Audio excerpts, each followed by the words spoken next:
Okay, so out of the box it comes, this refrigerated pie crust.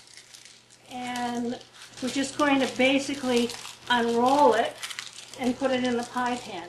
And one thing that I didn't mention is if you're out buying new pie pans, we're doing 2 9-inch pie pans. Can you see the difference how this has a lip that lies flat as opposed to this kind of a pan which doesn't have a lip? I like the one with the lip better. So here we go, nice and chilled, ready to rumble. We've got this refrigerated pie crust. And you can cut it in half as we did with the other one and fit it in, or you can just leave it whole. But you want to make sure that it's pushed down at the bottom rim there so that it doesn't shrink up on us. So now we're just going to make that a smaller kind of a pinch here on the edge. And these are really too small, I think, for a bigger pie pan, so I try to stick to the 9-inchers, or I put a little extra dough around the edge. So I'm creating that little ridge.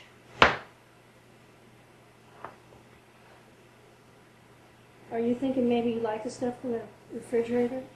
Huh?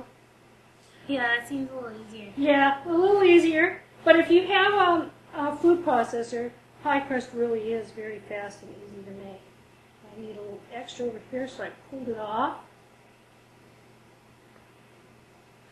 So you can see that that rim is a little bit smaller, but we can still do our crimping. You ready? Come on over here. We'll push in together and pinch and crimp as we go along. How you doing? Good. I think you're better at it than I am. I think mine are smaller than yours. Yeah, well, it's just like you said. It's like handwriting. Yeah. Everybody crimps a little bit. Isn't it pretty? It is. You're doing a good job.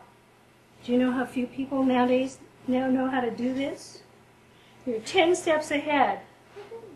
Look at that. She's the crimping princess. All right. Okay, and then you just go on the inside, right? And give it a double crimp, like so.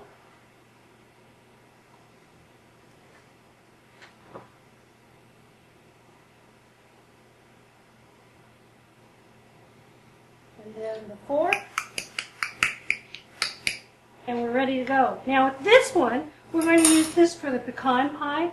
So we want to actually get some melted chocolate. And I've melted this chocolate in a double boiler. And I want to make sure that I don't get any water on anything. So I'm going to wipe the bottom of the double boiler. And then I'm going to take a spatula and get the chocolate out and pour it on to the crust. And then we want this to set up before we add the rest of the ingredients. So I'm just simply going to slip this back into the refrigerator to harden up a little bit. And it would really be spreading easier, I think, if I was using the back of a spoon. But there we go. Okay.